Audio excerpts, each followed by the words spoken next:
여러분 안녕하세요. 5월 18일 화요일 아침입니다. 하나님께서 오늘도 참 좋은 날 주셨는데 말씀 보면서 기도하면서 하루 시작하도록 하겠습니다. 오늘 함께 볼 말씀은 사무엘하 20장 14절에서 22절까지의 말씀입니다.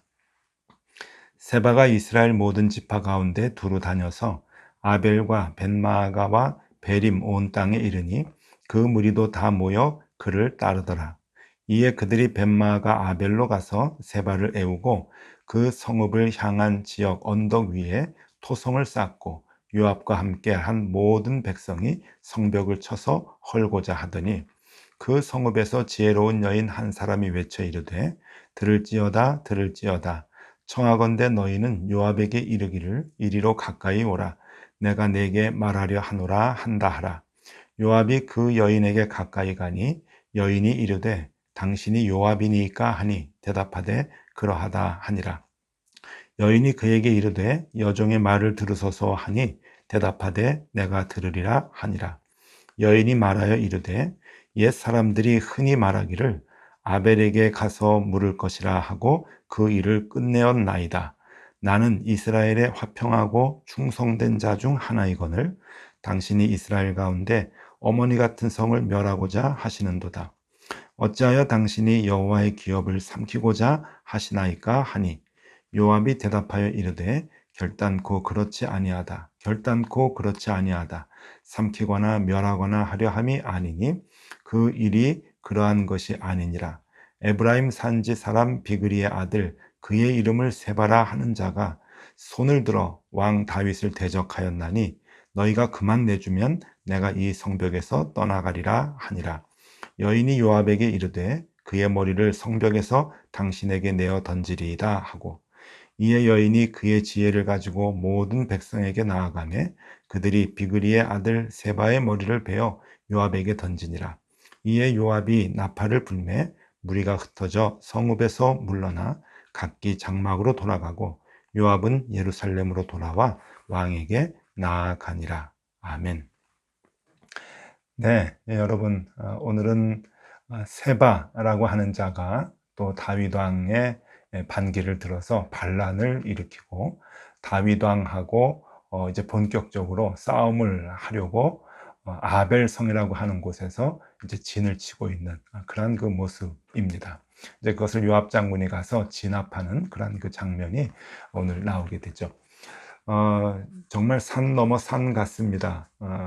압살롬의 반란이 이제 진압이 된 지 얼마 되지 않아서 이스라엘 백성들의 마음을 다 하나로 묶어야 하는 그런 그 상황에서 오히려 이 세바라고 하는 자가 나타나서 마음을 잡지 못하고 있는 백성들을 다 자기가 이제 이끌어서 다윗 왕을 거역하고 또 자신이 이제 왕이 되려고 이제 그렇게 반역을 일으키고 있습니다. 이 세바는 자신들을 따르는 사람들을 데리고 이제 북쪽으로 올라갑니다. 그래서 벤마가 지방의 아벨성이라고 하는 곳에 들어가서 거기에 이제 진을 치게 되죠. 그것을 알고 이제 그를 뒤쫓아간 사람이 바로 요압 장군입니다. 요압 장군이 군대를 이끌고 이 세바를 물리치기 위해서 이제 북쪽으로 올라가게 되는데 지도를 한번 보여드리겠습니다. 이 아벨성이 굉장히 북쪽이죠. 그러니까 갈릴리 호수보다도 훨씬 더 이제 북쪽인데요. 이스라엘 백성들이 사는 곳의 가장 북쪽이라고 생각하면 됩니다. 이제 그곳에 있는 아벨성, 이제 견고한 아벨성이죠. 더 북쪽에 있는 사람들의 침략을 막기 위해서 견고하게 쌓았던 그러한 그 성인데요.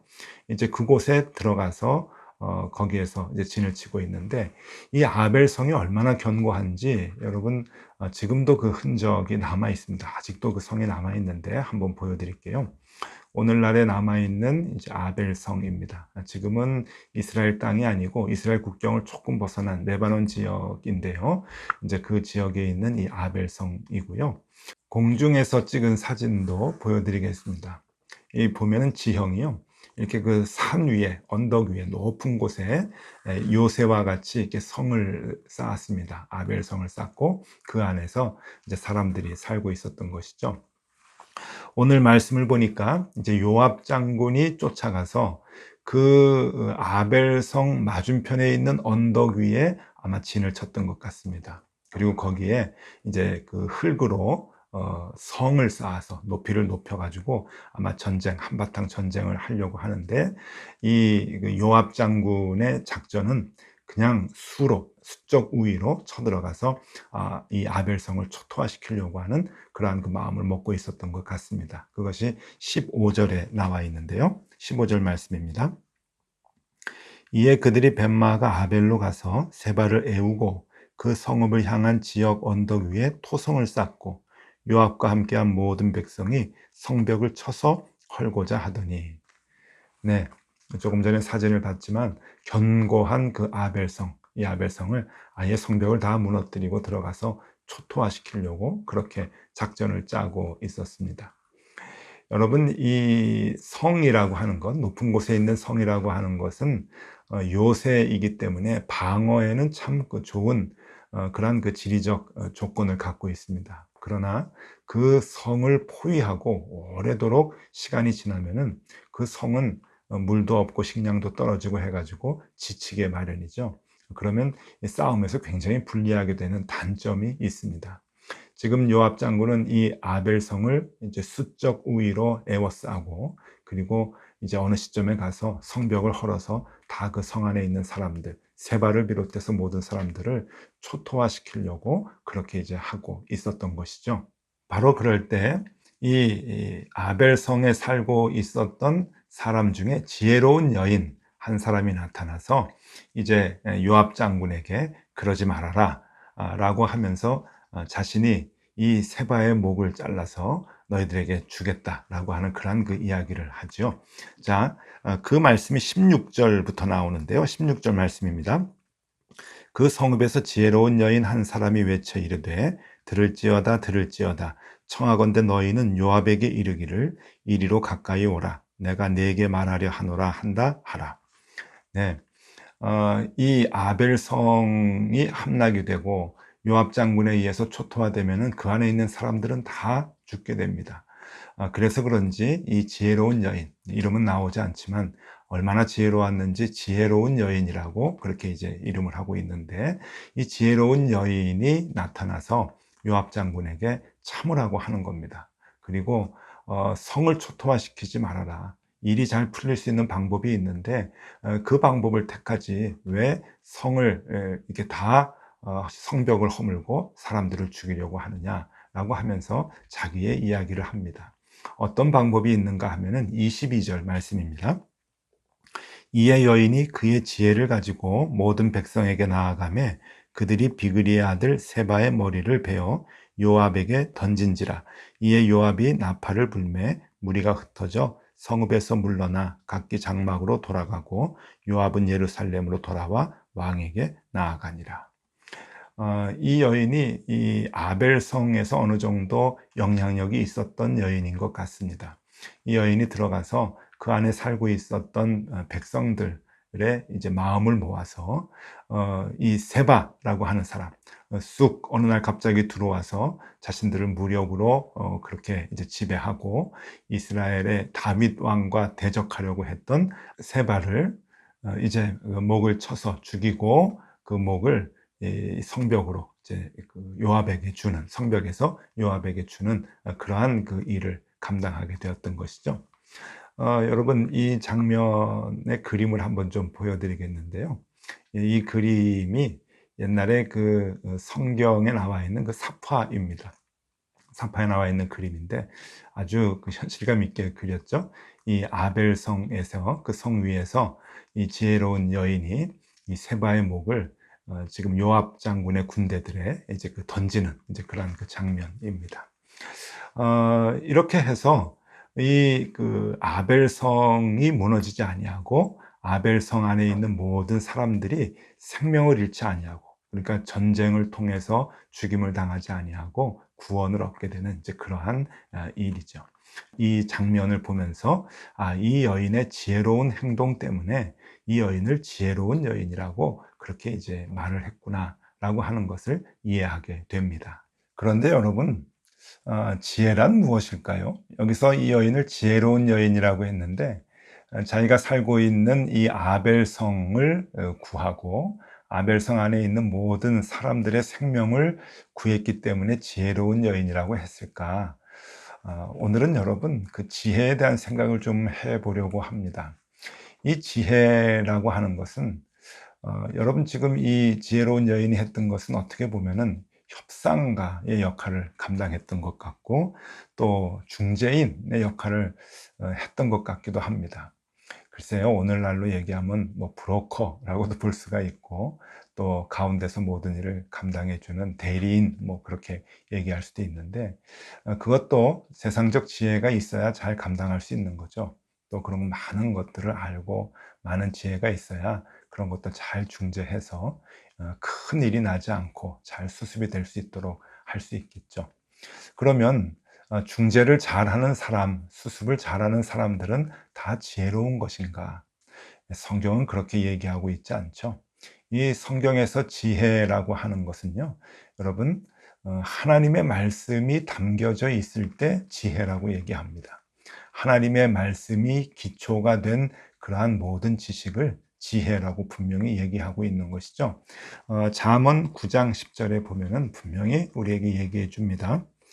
여호와를 경외하는 것이 지혜의 근본이요 거룩하신 자를 아는 것이 명철이니라. 지혜가 뭐냐? 여호와 하나님을 아는 것이다. 경외하는 것이다. 명철이 뭐냐? 여호와 하나님을 아는 것이다. 네, 세상이 얘기하고 있는 사전적인 의미의 지혜와 많이 다르죠.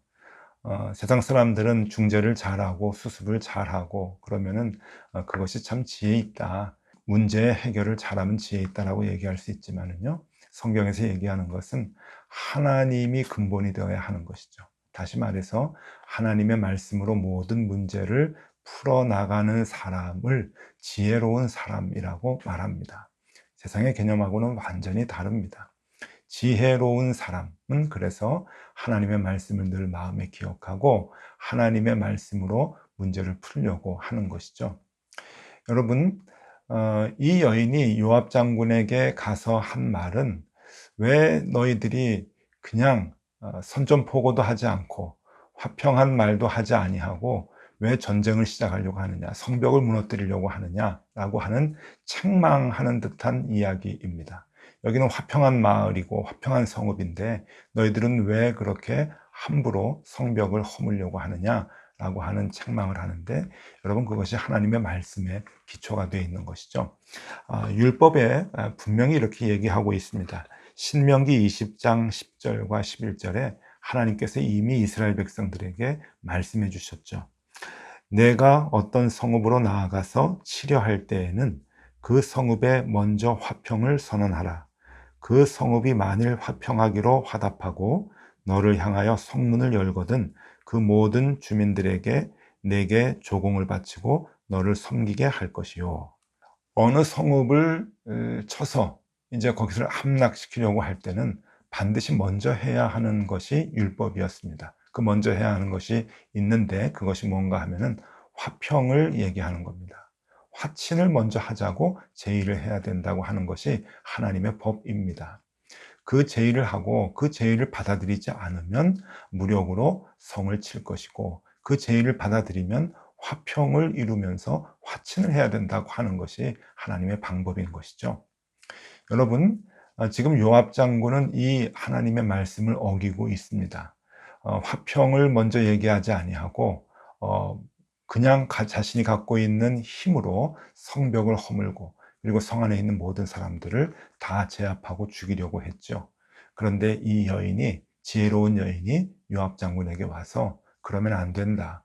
그 계획은 잘못된 계획이다. 먼저 화친을 제안해야 된다라고 하는 의미의 얘기를 하고 있는 것입니다.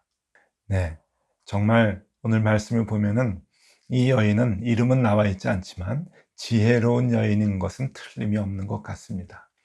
율법을 무시하고 지금 세바를 죽이려고 달려온 그리고 성벽을 허물어서 성 안에 있는 모든 사람을 죽이려고 했던 이 요압 장군, 그 요압 장군에게 하나님의 말씀대로 율법대로 단계를 거쳐서 전쟁을 하라고 하는 그러한 그 제안을 하고 말을 하고 결국은 이 세바의 목을 쳐서 그 목을 잘라서 요압 장군에게 주면서 아벨 성을 구하고 그 성 안에 있는 모든 사람들의 생명을 구한 그러한 그 여인, 정말 지혜로운 여인이 아닐 수 없습니다. 여러분, 전도서 7장 12절에 보면은 지혜에 대한 한 단계 깊은 의미의 말씀을 우리에게 얘기해 주고 있는데, 지혜를 이렇게 얘기합니다. 지혜의 그늘 아래에 있음은 돈의 그늘 아래에 있음과 같으나 지혜에 관한 지식이 더 유익함은 지혜가 그 지혜에 있는 자를 살리기 때문이니라. 네, 참 귀한 말씀인 것 같습니다. 세상에 돈이 있을 때 그 돈이 주는 유익이 있다고 하는 의미이죠. 돈의 도움을 우리는 분명히 받을 수 있고 그 돈에 주는 그 편안함을, 돈이 우리를 도와주는 일들이 있다고 하는 것을 분명히 얘기를 하면서, 그럼에도 불구하고 우리가 돈 아래에 있는 것보다 지혜 아래에 있는 것이 훨씬 더 유익하다. 왜냐하면은 돈은 우리에게 많은 것을 주지만 결정적으로 무익한 것은 생명을 지켜주지 못하기 때문이다 라고 하는 겁니다. 반면에 지혜는 생명을 구해주기 때문에 그 지혜가 귀한 것이다 라고 하는 말씀이지요. 이 전도서의 기자는 이 지혜의 유익함, 그리고 지혜가 얼마나 우리의 삶에 필요한가 하는 것을 정말 아주 깊이 있는 의미로 우리에게 얘기해 주고 있습니다. 지혜의 그늘 아래 있는 것이 우리가 생명을 얻으면서 살아가는 것이다 라고 하는 그러한 그 말씀이지요. 여러분, 오늘은 이거 하나 기억하면 좋겠습니다. 지혜. 우리의 삶 속에 가장 필요한 것은 지혜입니다. 돈의 그늘 안에 있는 것도 참 필요하겠지만 여러분, 돈의 그늘이라고 하는 것은 한계가 있습니다. 그러나 하나님의 말씀인 그 지혜의 그늘 아래 있는 것은 한계가 없습니다. 그 지혜가 우리의 삶을 구하고 우리의 생명을 구해주고 그리고 우리의 생활 전체를 안전하게 평안으로 늘 인도해 주기 때문이죠. 여러분, 오늘 그 지혜를 구하며 우리가 살아가면 참 좋겠습니다. 그리고 오늘뿐만이 아니고 우리가 평생을 살아갈 때 성경에서 얘기하는 지혜, 세상이 얘기하는 지혜가 아닌 성경에서 얘기하는 지혜, 하나님의 말씀, 그 말씀을 기초로 우리가 모든 문제를 풀어나가기를 소망하는 그런 그 삶을 사실 수 있기를 바랍니다. 오늘도 그것을 욕심내며 사는 귀한 하루가 될 수 있기를 바랍니다. 기도하겠습니다. 하나님 아버지, 지혜로운 여인이 아벨성을 구했던 것 같이 우리의 삶 속에도 지혜를 주셔서 우리 주변에 있는 많은 사람들을 살리고 생명을 주는 그러한 생활 우리가 해나갈 수 있도록 인도하여 주옵소서. 나 혼자 사는 것도 귀한 일인데 주변에 있는 사람들을 살리는 것도 참으로 귀한 일임을 알게 하여 주시고 하나님의 지혜를 갖고 그렇게 살아가는 우리가 되게 하여 주옵소서. 예수 그리스도 이름으로 기도드리옵나이다. 아멘. 네, 함께 기도하시겠습니다.